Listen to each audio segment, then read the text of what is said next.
Ayan, good morning mga ka-brum-brum. Ayan, so meron tayo na namang Toyota Wigo. Ayan. Yung content natin dito sa Toyota Wigo is about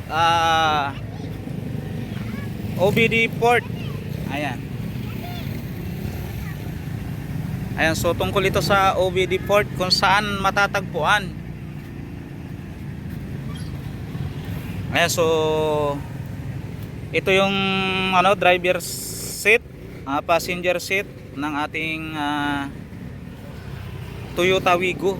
Ayan. Ayan, so ito yung kanyang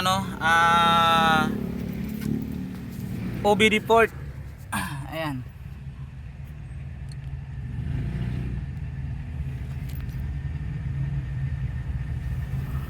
Ayan, so nasa may bandang kanan lang ng tuhod ng ating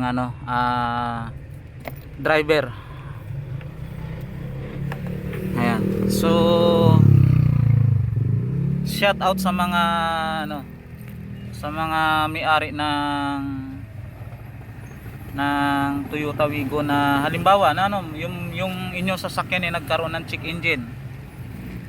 Ayan, so diyan nyo lang yan check. So ayan, so maraming salamat.